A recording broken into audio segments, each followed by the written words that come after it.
Hi, everyone. Welcome back. I'm excited about this episode because you're going to find out where my soul originates from. As if you've been following me for a while, you know that I've been connecting with my higher self and my galactic fractals for about a year now. And I had about 6 months ago the curiosity to have a galactic historian. Her name is Debbie Solaris. I found her through Gaia. She has done some interviews there. And I had the pull to get a reading with her. And it's a galactic origin reading. And even though been holding this for 6 months, I wasn't ready to share it because after I had it, even though the things that she said resonated, it didn't feel helpful for anyone. And maybe not even myself, because sometimes I think, is this information needed for me to carry out my work now? But I got two confirmations this last week that it's time to share it. And that made me feel like, okay, I was just ahead of what was to come. And tuning into the energy of things and knowing that sometimes you'll have things come up in your life that are just, for whatever reason, the vibration isn't ready to come through. And even for myself and my personality, because I remember after having this reading with her, I didn't feel like, normally if I have a super exciting thing, I want to share it with you guys. So I felt kind of just, meh, I don't feel this. I don't feel like it's helpful. So then this past week, one of my friends who I met in Costa Rica and now lives in my same town, she texted me on Friday night and was like going this long text about how she knows what galaxy she's from, and what, like, she just came out of nowhere. And this friend of mine, she's not into aliens, and she's not, like, she thinks I'm the weird one. So to see what she wrote, I was like, that's why she's in my life, because it turned out what she resonated towards is exactly where I originate from. And I then had this kind of like, no wonder, because in our physical lives, we couldn't be more different from each other. But now I understand why we vibrated together, and now we're here to help each other, and we do help each other. She carries a way more masculine vibration than I do, and she's like, I call her my stallion in this life, because she is strong, she's muscular, she's just like, she's very centered in her body. I'll say that. Where me, I'm the opposite. Very feminine, very moon based, very emotional, and I feel into everything. So we're completely opposites. But then when she said that, I was like, no wonder, and that gave me a confirmation that I was like, maybe it is time to share this. And then 2 days later, I had lunch with a friend who starts to tell me that she believes her husband is also from this galaxy, and that he actually photographed this galaxy, and it was published as the first time it being photographed. And I looked at her and I said, and you don't think you are? And she was like, well, I don't know. I always thought it was from this place. And I said, well, the thing that Debbie explained to me is that when your soul is this old, you've incarnated on multiple planets, and you carry forward energy from the planets that most resonate and will help you in this incarnation.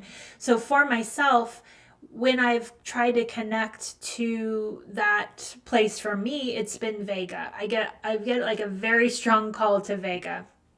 And so then in the reading, as you guys will hear, she explains why that is. And it's perfect. There is no, again, judgment about any of it.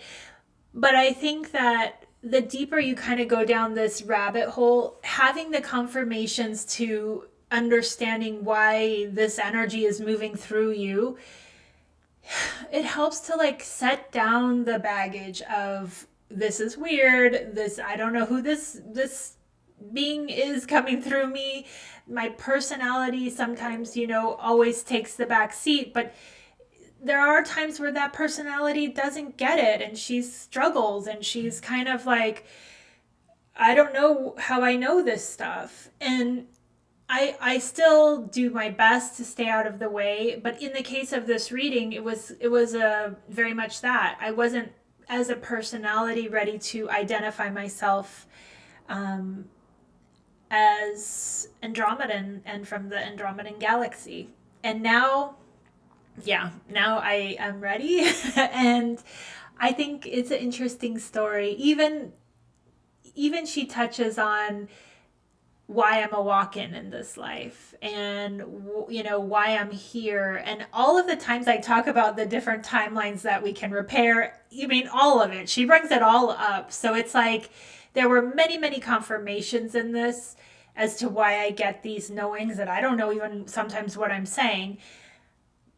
And the point of this and why I want to share it is that I believe that we come from either the same oversoul or oversouls that are working together. And a lot of the times that will be from the same origin group. So I'm sharing this because I want to wake people up.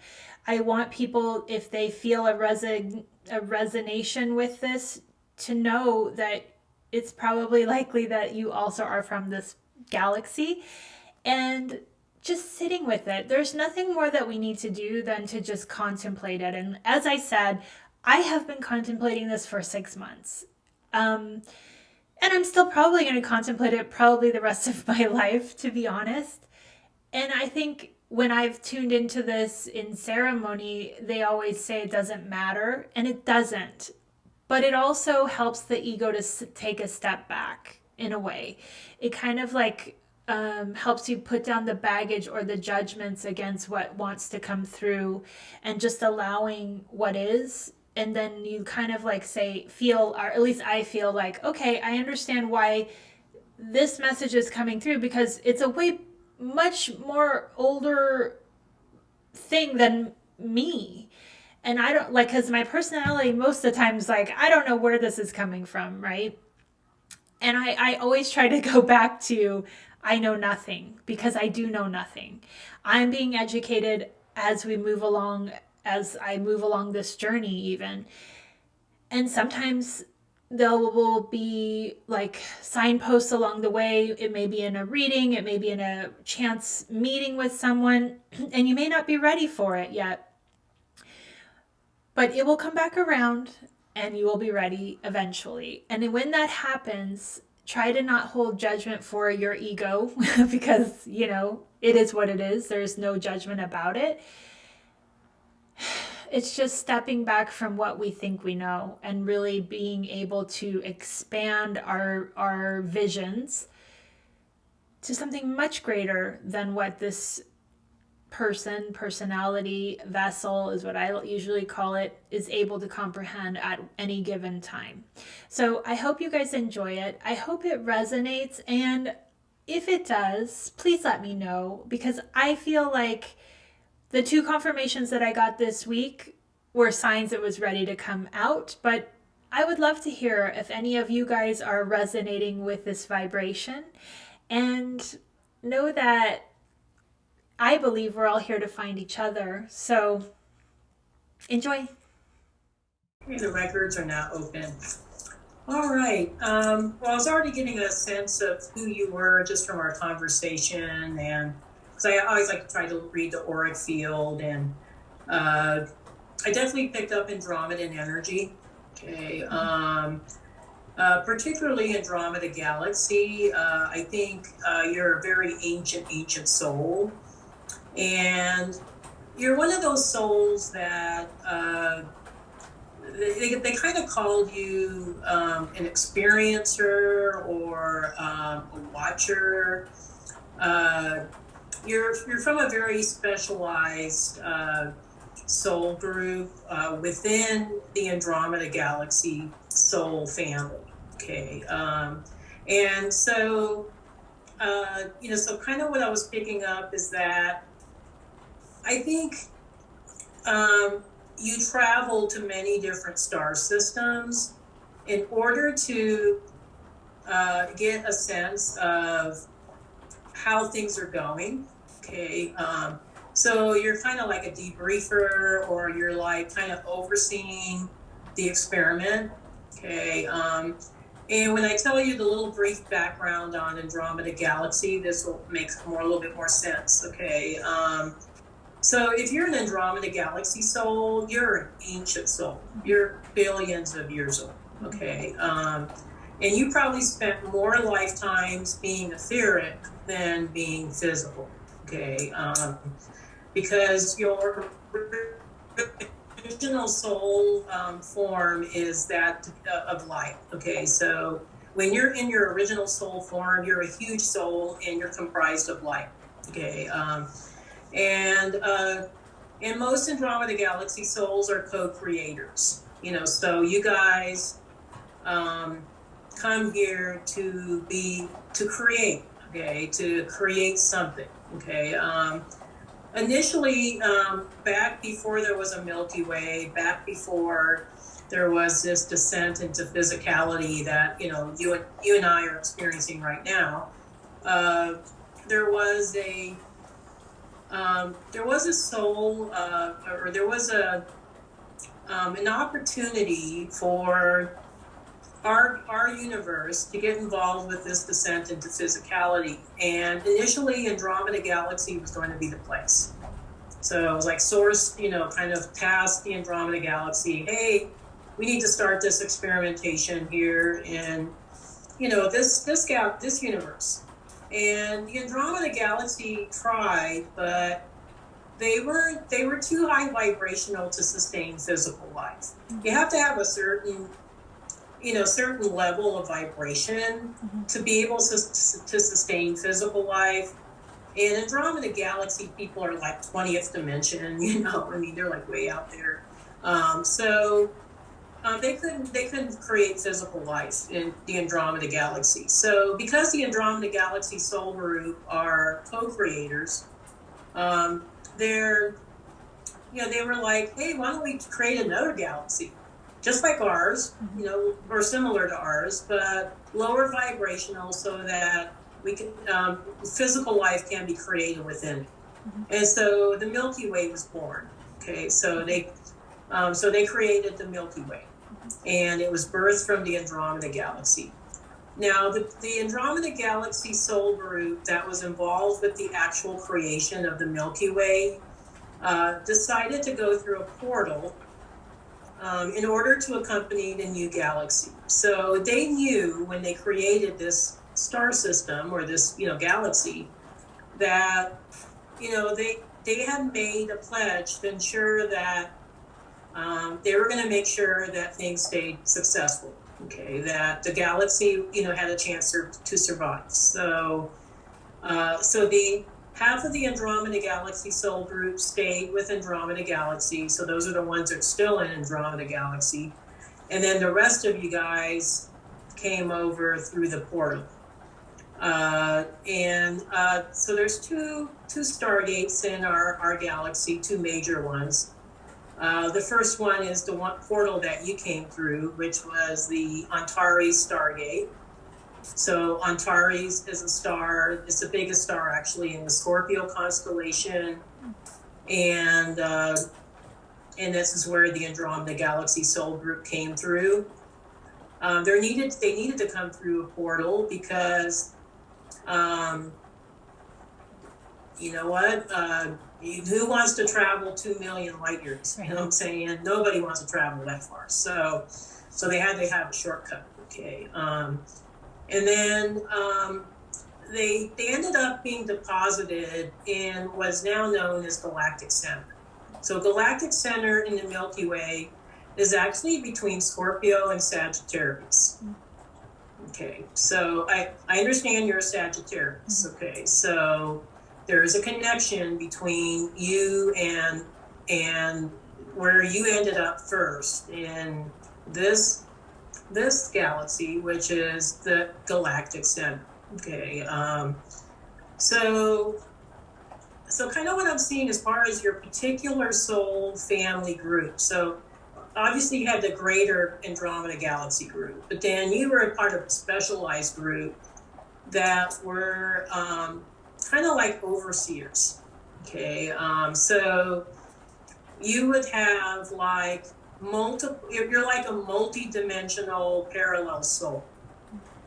Okay, so what you would do was you would incarnate in various different dimensions within, like you would say, okay, now I'm going to work on the Pleiades for a while, so I'm going to be there for a while, and then you're going to incarnate in various different dimensions of the Pleiades. But or it might have been Sirius, or it might have been Lyra, or it might have been Andromeda constellation, so it was you, I think, and kind of what the other thing your guides told me was that you help repair timelines. Mm-hmm.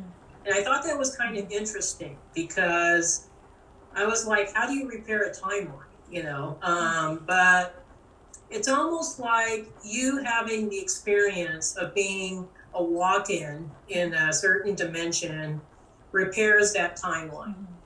So it's just you, and it's very temporary usually. Some of your walk-in experiences are a little bit more permanent. Okay, we'll talk about the current life one, but some of them are very temporary. Like you're just walking in for a certain period of time, you're repairing the timeline, and then as soon as the timeline is back shifted to where it needs to be, you walk out. Okay. And so you've done this for thousands upon thousands of years. And so you're kind of what I would call a parallel soul, an explorer soul. I mean, you just have these multiple experiences, which can sometimes feel a little disconcerting because the soul gets so fragmented at times that they have a hard time pulling soul pieces of themselves together. But generally, most of these souls, they do relatively well. They're not like going crazy or anything. They manage to have like a normal existence in at least one or two timelines. Okay, and then they can get really fragmented in some of the other existences that they have. Okay, but for the most part, they manage to hold it together. They know what they came here to do. They know that I'm not from here. I'm just here on a mission. I'm here to do such and such and such, and then when the time comes, I'm going to shift out of this reality. So that brings us to the question of why you see the Matrix. Mm-hmm. It's because you're so high vibrational that you see a lot of things that the average human does not see. Mm-hmm. Okay, so for you, it's kind of like, because you're not of this planet, you haven't been subjected really to the programming that's been subjected on most of the humans here on this planet. You see and you're a multi-dimensional traveler anyway, so you understand shifts between dimensions. So to you, it's just like another dimensional shift. Okay. And so you kind of like, well, I can kind of see this, and it's a very, it's an energetic structure. Okay. And it looks very real, I mean, if you're within the Matrix, it looks real, but for those of us that are able to see it, it's like, wow, that is really pretty bizarre. I'm not really understanding but and it's annoying, it's like, it's this constant, like reminder. You call it little gnats. To me, it's like a buzzing or like a like it's, so it's just this, buzzing or, kind of energetic. It's like an energetic cage is what it is. An energetic cage, so so you're seeing it and you're like, I don't want to deal with this. This is not my reality. Okay, I don't want it to be a part of my reality. Okay, I felt it constantly when I used to work. For local government. I mean, it was pretty heavy, and I think that's why I would get sick all the time. I would get physically sick. I couldn't. I could not be a high vibrational being and try to live in a low vibrational state of being. It was too much of a mismatch to my vibrational field. So, I was coming down with one illness after another, and then finally I just said, screw this, I'm retiring. And this was back in 2019, before COVID hit, hallelujah. So, because I worked for public health, but yeah, and it was funny because once I got myself fully out of the matrix, I'm my health issues started reversing. It was like, now I'm totally healthy, even though, I have some COVID, but recovering from COVID, but I don't have the chronic health issues that I had before. It's kind of like for you, it's such a mismatch to your high vibration that you can't exist within it. It's like you notice it, but you can't be a part of it. Okay, and I wouldn't be surprised if there's dark forces that know that okay, that this is a false matrix construct. Okay, and maybe they're trying to slow you down. Okay. I don't know if you encountered these beings or if you've encountered any of these beings, but I know I have. Yeah.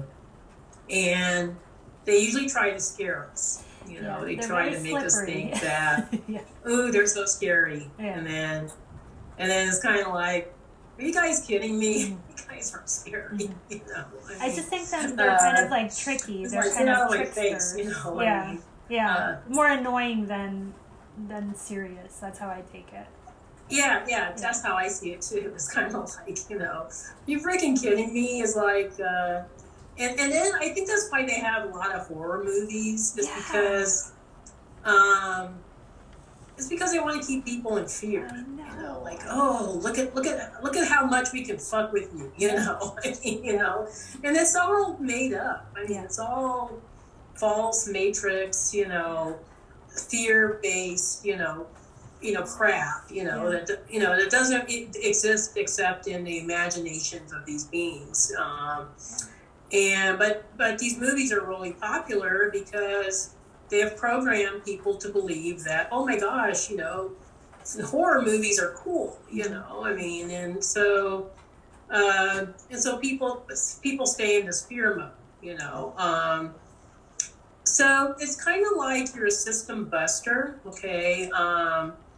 And you are a second wave volunteer, so you were born during the generation, what they call what Dolores Cannon calls the second wave. Mm-hmm. But so you came here to bust the system to a certain level, okay?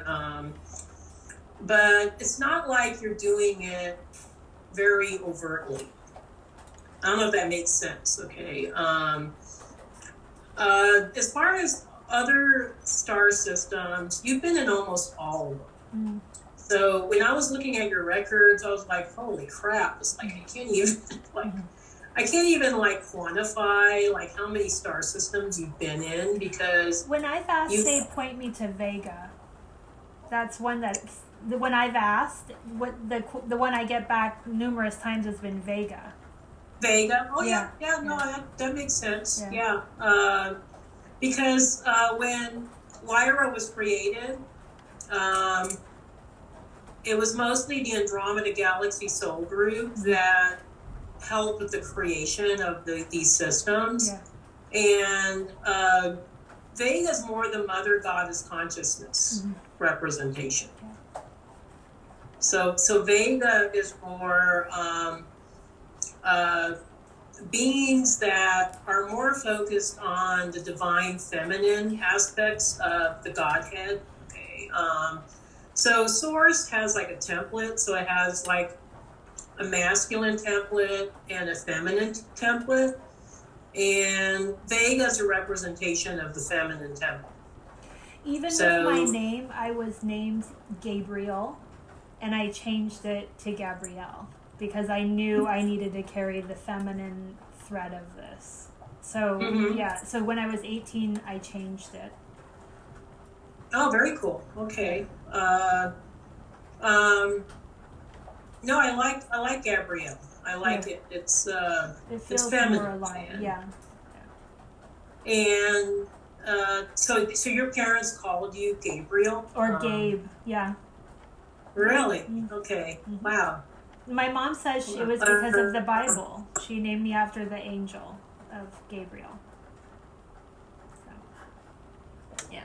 Well, no, that's cool, but I like Gabrielle better. So because it's more feminine and Yeah. that's more representation Yeah. of your energy. Yeah. Most of the Andromeda Galaxy soul group carry a more feminine energy Yeah. because they're co-creators. So so you guys are more representing the divine feminine archetypes. Okay. Let's see. So I'm gonna write down Andromeda Galaxy. And you're kind of like specialized parallel souls. Okay. Interestingly enough, a lot of my parallel souls tend to be born under Sagittarius. It's like I see more Sagittarians that are parallel souls than not. And I think it's because Sagittarius represents the explorer energy, and that's what the parallel soul is an explorer energy. So it's a kind of an elemental energy of exploration. Yes. And not just exploration of different locations, but explorations of different dimensions. Yeah. And so the explorer soul kind of just does its thing. You guys do not follow the crowd. You don't. You can exist within a reality, but you're not really part of that reality. Yeah. You just kind of coexist with it. But and I wouldn't be surprised if you've had people say, "Oh, I don't see you half the time," or people ignore you, or that used to happen to me a lot. Yeah, I'm not a parallel soul, but yeah, like I could never vibrational soul. speak because no one would hear me, or I would try to speak and people wouldn't even see me talking. Yeah, it used to happen to me all the time.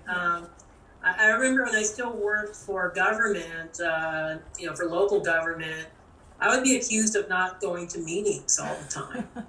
And I was like, I was there at the meeting, see my name on the list, because we always had to sign in. And they said, well, we didn't see you there. And I said, oh, I was there. But it's just that I was vibing so high that nobody sees me.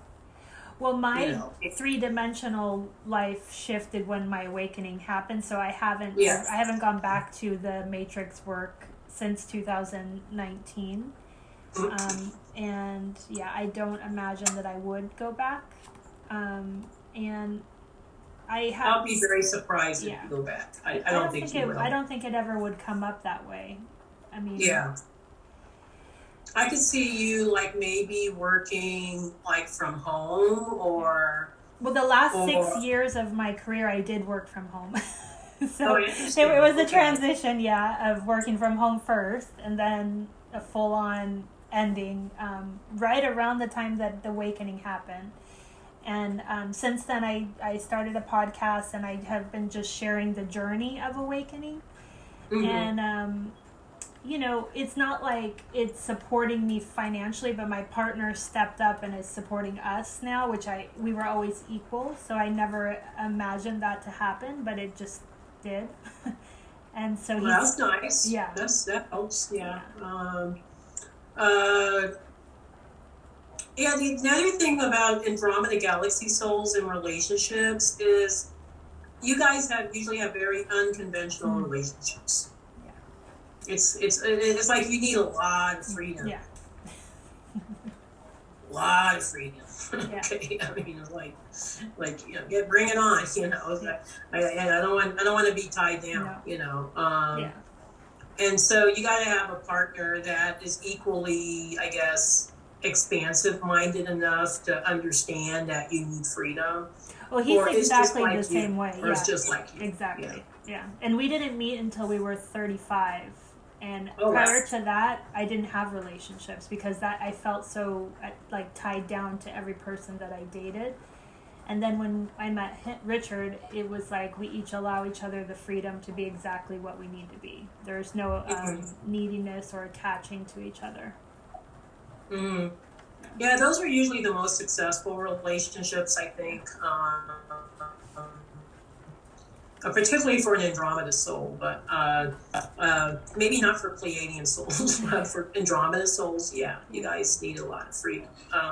Now, I wouldn't be surprised if Richard is also part of your Andromeda Galaxy soul family group. Like you two have a contract, you know, like, hey, let's support each other in this crazy reality they call Earth, you know. So, and so that's why for him, it's like, you know, there is no, oh, this is mine and this is yours. It's like, this is ours. So, you know, but when we were living in a three-dimensional life, it was very separate. And then it took me awakening. And I would say he's not on the path of awakening, but I think just being me, it's opened him up to that part of himself to accept me exactly this way. And it changed everything. Yeah. So I'm just trying to see if there's anything that your guys want you to know about where you're at now, because I know that was a big question that you have, like you felt you were going through this transition, and I'm trying to figure out. Yeah, it's like I think when you had your walking experience in this life, that's when you changed your name. Well, I physically changed it when I was 18. You think that that's when the walk-in happened back then? I think so. Wow. Yeah, I think it was. I've only become aware of it in the last 9 months, I think. But and sometimes you'll have like multiple walk-in experiences. Like you get upgraded. There'll be an upgraded version of your soul that walks in. Okay. But I think the original walk-in happened when you were 18, when you changed your name. It was like you weren't accepting your parents' definition of you. You were creating your own definition of yourself. You know, so but usually what I see with walk-in souls is that they're such big souls that they have to slowly get integrated into the higher aspects of themselves. So that they'll go through this other upgrade. Like when you awakened in this life, that was a huge upgrade for you. Okay. So it was still the same soul, but like a higher aspect of it. Okay. But I think your first original walk-in was at 18 or whenever. It kind of makes sense because I always describe it as I went from using like regular gas to premium gas. That's how it felt. But it didn't feel like a new car. It just felt like a slight change. Yeah, exactly. Yeah, so it's kind of like it's still the same physical body, but everything's been upgraded. You know, and I guess I felt that way myself when I finally was able to let go of the Matrix and my attachment to the Matrix and all the fears and all, you know, it was mostly other people's fears because, you know, but I just finally said, you know what, I'm here on a spiritual mission. I can no longer be a part of this reality. And so, you know, I officially retired in March of 2019. And that was when things really shifted. Like things were really shifting at that point. And I even went through, you know, a big physical transformation, you know, in the last year particularly. I lost 70 pounds. I mean, I probably don't even look like the same person like I did before, but I don't even feel like I'm the same person. But I've noticed that I don't age anymore. What's that? I notice I don't age anymore. Yeah. It feels like it's I'm age reversing. Yeah, you see that with very high vibrational souls. Not every starseed, I wouldn't say every starseed goes through it, but those of us that go through a major shift, like a vibrational shift, it's like we're age reversing. Okay. It's like we're not, I mean, because I don't know, you don't look like you're 46, no. Okay? I mean, no, I know. I would have guessed maybe 31. I mean, I don't. No, I mean, I don't even have gray hair, which is like at my age unheard of. So. Yeah, no, that's amazing. Yeah, that's awesome. Yeah. But, and in my case, I'm going to be 60 next year, so. And you look younger than you ever have. Yeah. What's that? You look younger than you ever have. Yeah, but I don't even feel like.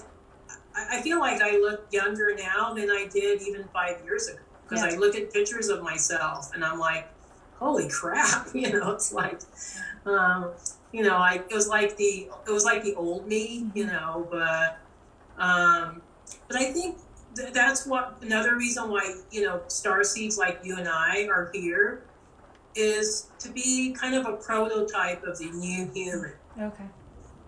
Okay, so we're here to represent energetically that you don't have to accept the limitations of the 3D, so they tell you, like here, like, oh, by the age of 40, you're going to have a lot of health issues, or you're going to start aging, or you're going to start feeling bad, or all this stuff's going to happen. And it's all a bunch of lies. Mm-hmm. It's all created to keep the human down in a very low vibrational state. Yeah. And so there are starseeds like yourself and myself that are here to say, I'm not accepting the limitations of this reality. I'm here to live a fifth dimensional reality. Yeah. I'm going to be my fifth dimensional self. And so we're here to be the prototypes of that. So we can encourage other people, so maybe when people look at you, they're like, damn, I don't know what she's doing, but she's looking pretty damn good. I need to figure out what she's doing, so they're going to be talking to you. Even if I look younger, I've always been I'm an old soul. Like from the time I was a teenager, people called me grandma. Because you're an ancient soul. Yeah. You're like an ancient soul in a young body. Yeah. So, but it's just like people are looking at you like, what is it that she's doing? Yeah. Or what is it that she's into? And they'll be curious about it. And not that that's the primary, thing, but I mean, mainly what you're here to do is you're here to raise consciousness. So that's what your, primary mission is. It's a mission for all of us, but, that are, light workers or starseeds or whatever you want to call us. But I think for you, it's you, I think, sharing your own experiences so that it normalizes the alternate dimensional awakening. Yeah. Okay. So it doesn't, so to the people that listen to your podcast or, or that follow you, it's not like, oh, I don't feel so weird if I have this alternate dimensional experience. Mm-hmm. It normalizes it, just like I'm trying to normalize the starseed mm-hmm. experience, hey, we're all starseeds. We're all here having this interesting Earth experience, but we're not from here, right. So let's reconnect with where we're from. And so I kind of get that you will continue to just keep expanding with the work that you're going to be doing. And I don't really see you doing the third dimensional work that you've been doing. I don't know what you did before. I don't know if you were in marketing or what. I did store design for Converse, the shoe company. I worked there for 15 years. Okay. Yeah. And I won't be doing that anymore. Co-creator. So you're co-creating new products. Yeah. So, well, that must have been fun while it lasted. Yeah, it was a great job, and I was thankful for it. But it had the last 6 years from when I moved to California. I used to live in New York. And when we moved Yeah. here, I just didn't feel in it anymore. And, you know, I was so thankful that they let me work remotely, but it was done. It was done. It was done. Yeah. It Yeah. was done. Yeah. It's kind of like me with public health. Yeah. I was like, I had done it I worked for the same agency for 18 years, and I was like, It's so yeah, hard. The time to move security on. part Yeah. was the last thread of letting go. But Yeah, it was that was what it felt like for me too. Like it was just kind of like, well, this is still my last connection to the matrix, Mm-hmm. and yeah. it's time to just say bye. And my life's been amazing ever since. You know, I mean, it's like the universe is like, here, have all kinds of abundance. You know. Oh, that is one thing I struggle with. with. One thing I really struggle with in this reality is accepting from others. I tend to want to just give and give and give. And I wonder sometimes, is Richard here so that I can just give without that exchange? But then I know there has to be an exchange, and I have a hard time with it. I don't know. I know it's a block somewhere. But what I notice with the walk-in soul, and especially when I do shadow work, is that they've shown me that I don't need to go backwards into my shadow stuff. They said if it's not affecting me in this present moment, then forget it. Right. And when I say that, I mean I've done some plant medicine journeys where, you know, everything opens up for me pretty easily, and Right. but I do have this thing that I hold. Okay, this is gonna sound weird. Okay. It's gonna sound weird, but it might make sense. Okay. It's a conscious control program. Oh. Okay. I think when you're giving, you're in control. I see that. Yeah, I see that. Yeah. And when you're receiving, you're not in control of it. Okay. So it's like you're just releasing. Okay. So you're in this more receptive state. And so I think part of your soul journey is to learn to receive, because that's part of the feminine experience, is to be more receptive. Okay, so, but I think what happens is because we've had bad experiences with maybe receiving in the past lives, or maybe in some alternate dimensional life, or we get into this mode as long as I'm giving, I'm in control. That makes so much sense. So I know that sounds kind of weird, but no, but it's truth. It's a conscious control program. Okay. And a lot of us carry that program.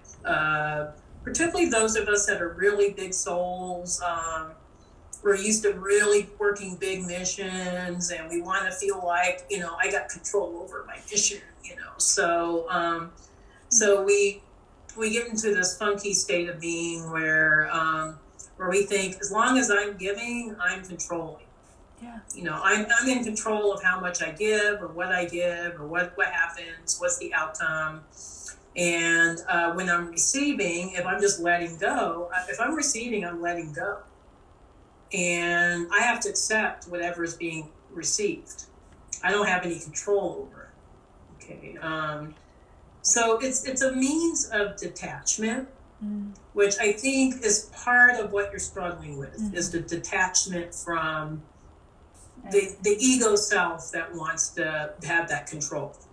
Oh, okay. Okay. So it's a weird state. I mean, when you think about it, it does make sense. Yeah. It's kind of like, yeah, I can see that about myself. Mm-hmm. And you're a fire sign. Mm-hmm. Fire sign. I'm a fire sign too, and we like to be in control. Okay, we like to make things happen. Because we're instigator. We're what they call initiator souls. So we like to kind of keep things going. So it's really hard for us to be receptive. Whereas, somebody that's coming in with more water energy, they're more receptive. They're more like, I can just kick back and just go with the flow. Yeah. My husband's like that, where he just kind of goes or he used to be like that. I don't know if he is anymore, but where he's a water sign, so he kind of goes more into the flow of things, and whereas I'm always like, I want to control it all, so. So it's a part of being a large co-creator energy that I think you're being tasked to really embrace the feminine, all the feminine aspects of yourself. Okay. That includes the uncomfortable areas. So sometimes being receptive is really hard. I think it's harder to be more receptive. A lot of people think it's easier, but I think it's harder. So I don't know if that answers your question, but it does, and I never realized that the control aspect was involved with it, but I can see that now, because yes, it's very true. If I am giving, then I am controlling what's happening. Right. Yeah. Right. Okay. Yeah. Because then you have, you're instigating, the outcome. Yeah. Okay. I think one of the greatest things we can do for our own spiritual development is to let go of attachment and let go of attachment to outcome, I guess, which is really hard to do. It's hard. It's hard. And just kind of letting the universe do what it does, and kind of flowing with it. It's hard for me to do too, but. Yeah. It's easier for maybe some other folks, but yeah, for me it's really hard. Anyway, I'm trying to see I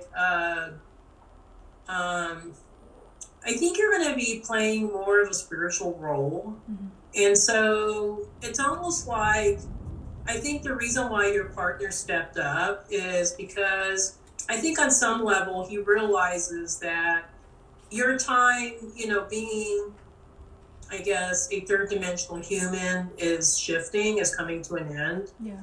And you're stepping into a bigger role of being a spiritual teacher or a spiritual guide. And so your life's going to look very different in the next few months. It's already shifting to that, but it's not like, it's going to look even more different. It's kind of like, what I was telling you before about, how I'm phasing out of doing personal readings, and I'm becoming more of a public figure. I'm, going to be, more of a spiritual teacher. That's kind of what's happening with you too. Yeah. Okay. Not that you were a reader before or anything, but I do energy work. I help people move energy through them. Okay. But I would say that's a very Andromeda galaxy thing to do. Yeah, it's very easy for me to do, and I can feel it and move it, and it's easy. But I also do not.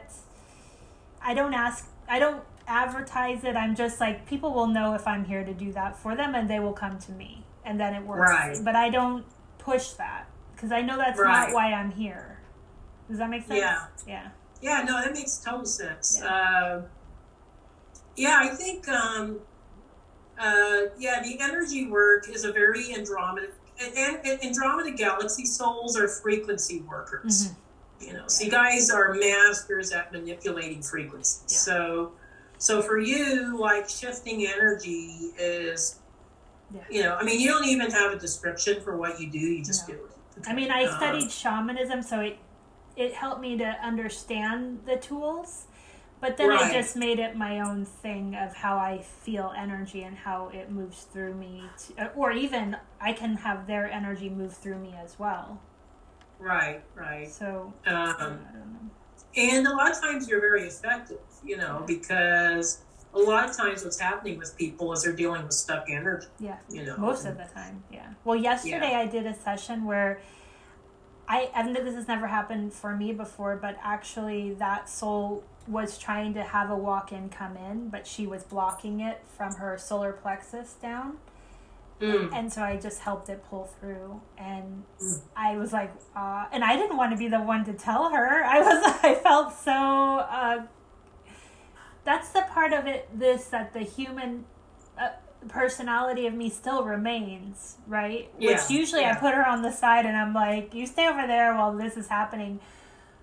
But I remember when I first knew that I was that, I found out for myself. I just knew it. Like, someone asked me to do an episode about it, and I didn't even know what it was. But the moment that I read the email, I knew she was calling me out as one. And I was like, I know that I am. You know? Mm-hmm. But anyways, yeah, I think sometimes I can be too effective for some, and I understand that. So I just wait when the energy is right and they come for it.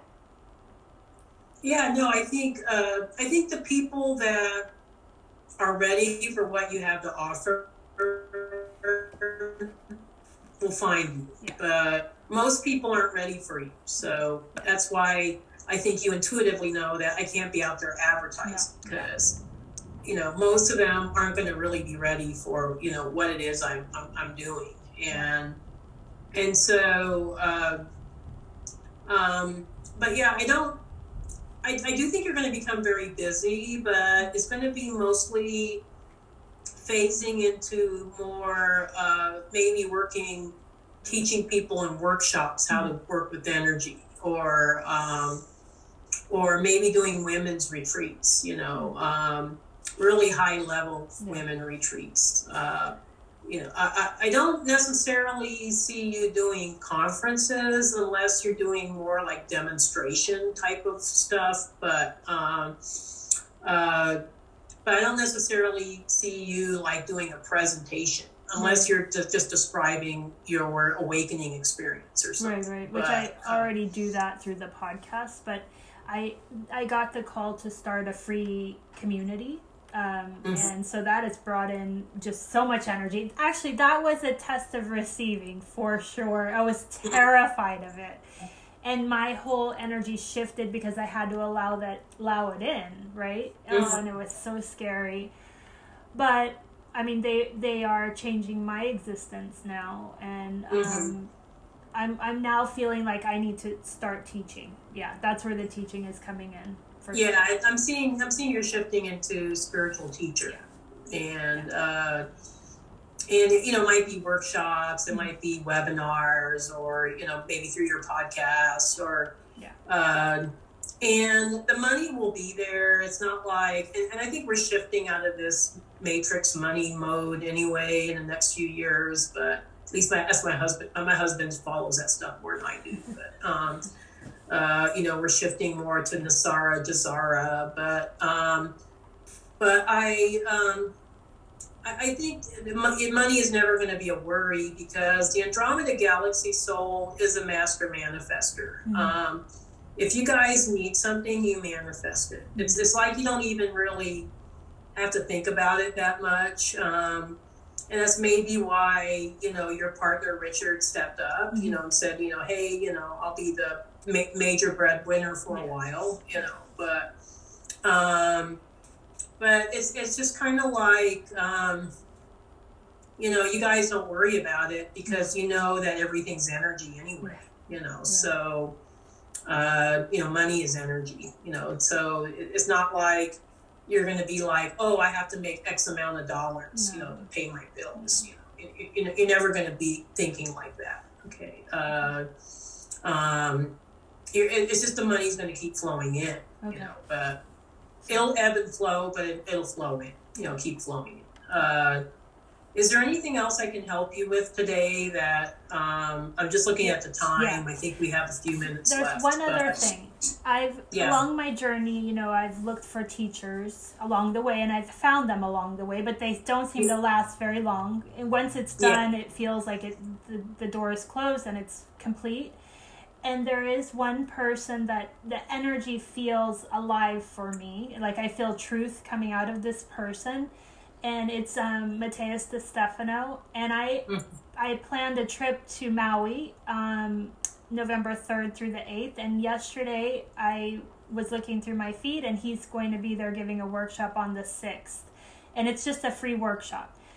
And I know this is meant to happen. So my question is there some energy that I'm supposed to be doing with him? He does, he was in Egypt and he was doing YouTube every single day, and I tried to be on top of it and, tune into it, but it's a lot.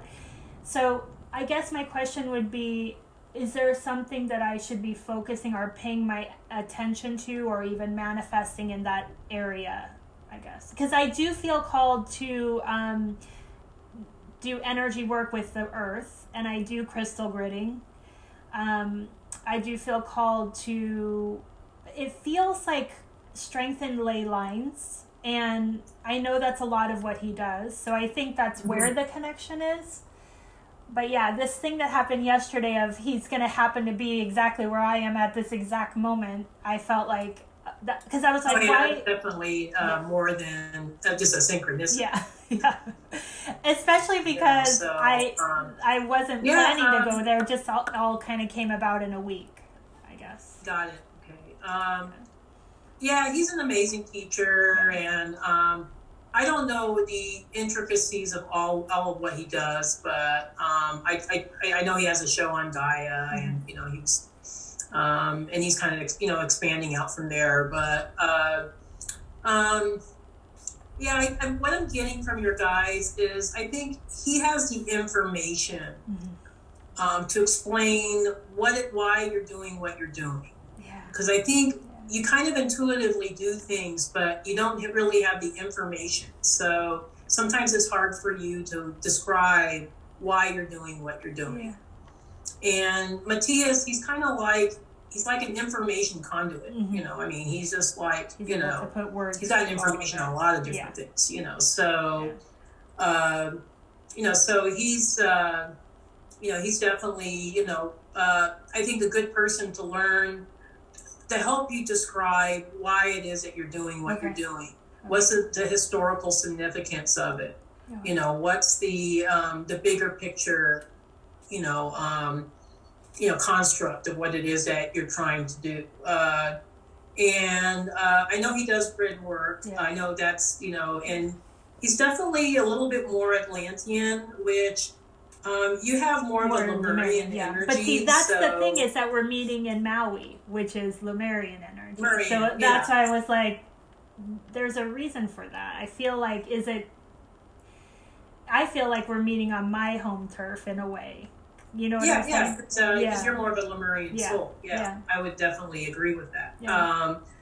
I think in a way it's to kind of mend, and I know this is going to sound kind of cliche, but maybe not, but is to mend the all the hurts and all the wounds between Atlantis and Lemuria. Okay. So in a way, it's like you and he coming together. It's like Lemuria and Atlantis finally reconciling and working out the old issues and working together instead of working against each other. And what I know in energy is that it doesn't even have to be a physical exchange. It's just our souls will be doing it with just in the presence of each other. Okay. Yeah, definitely. Yeah, it's not even like you have to work directly with him. It's just you being in the same vicinity is creating a lot of healing So well, that's exciting. Well, good luck with all that. That sounds like a lot of fun. And in Maui, you can't choose a better place on the planet. I know. Maui is amazing. I thought, I spent 4 years living in Hawaii. I was stationed there. Okay. I used to be in the military, so I was stationed at Pearl Harbor, and then I spent some time in Maui. I thought I died and went to heaven. I know. It's amazing energy. Yeah, it's amazing place. Yeah. But yeah, that's going to be exciting. And with Matthias DeStefano, he's going to be a good teacher. I'm going to learn a lot from him. He's very detailed. He knows. Yeah. He has a lot of information. So you're going to be downloading a lot with him. That's what I got in the shower this morning was I'm going to be able to up level just through the downloads that I'll get being in the room. Yeah. Okay. So is there anything else before we wrap things up today? There's a little thread that's been coming through about we have a danger of repeating history in the sense of people not tuning into themselves and following people. So what I get really worried about is sometimes with this group, you know, people are looking to me for the answers, and I'm now realize like, no. I need to start teaching you how to find this in yourself, or else we will just keep repeating the past of this guru leader thing. And I guess I already know that, but is there anything that you would recommend, or that my guides would recommend, that I can ensure that this stays on path? Like, my personality does not want to be a leader. It's very clear about that. No, I understand that. It's kind of what I'm trying to phase out of myself. Yeah. So, I would say, I guess just keep your boundaries really clear with people. Okay. Like, that I can do this for you, but I'm not going to do, I'm not going to do anything else. Okay. And I think the other thing too is, give people the tools, you know. That's I think part of what I'm trying to do with my webinars is helping people to create their own tools on how they can get information for themselves, so they're not constantly looking to me to give them all the answers, you know. I mean, because this is not hard stuff that, you know, you and I are doing. I mean, this energetic, you know, spiritual work is not hard. It's just, it takes dedication. But it also feels like you've been doing it so many lifetimes. Really, I wouldn't say lazy, but out of practice with working with their intuitive abilities. And so I would say, number one, set your boundaries. Number two, give them the tools that they need to do it for themselves. Okay. Well, thank you so much. So anyway, I'm just going to go ahead and wrap things up. I'm going to go ahead and do a closing prayer. And I hope this reading helped to answer some questions. Okay. I'm sure a lot of it was confirmation, but because you're an amazing soul. But it's nice to get it once in a while. What's that? It's nice to get the confirmation once in a while. I totally get that. On my end too sometimes, you know. So, anyway, I would like to thank the masters, teachers, and loved ones for their love and compassion. I would like to thank the lords of the Akashic Records for their point of view. I would like to thank the Holy Spirit of Light for all knowledge and healing.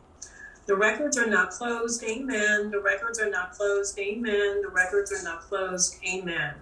Your energy goes with you, and my energy stays with me. Gabrielle, it was a real pleasure. I love working with high-level souls like you. So thank you so much for putting your light out there. I really appreciate it.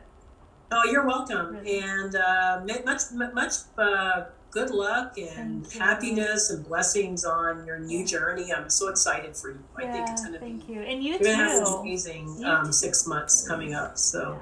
Well, good luck with everything that you're doing as well. And I think the transition, it feels like it's the right time for sure. Yeah, I think it is. Yeah, I think it's going to be exciting. You'll see me on Ancient Civilizations. I'm going to be doing that taping on the 13th of next month. So we're going to be talking about ancient sites, speaking of. Oh, nice. Yeah, so we're going to talk about the extraterrestrial influences on the ancient, all the ancient sacred sites on the planet. So it's going to be a lot of fun. That's where I'm kind of putting my direction more towards this. Well, and getting deeper into the what actually is versus keeping it like high level. I like that. I like getting into So, and then I'll probably be back on Open Minds with Regina Meredith. I saw that. I listened to the one you just did. Yeah, so I'll be back doing that with her, and so there's going to be more opportunities. So I'm excited. But anyways, it was a real pleasure. Take care. Have a great day. Thank you, Debbie.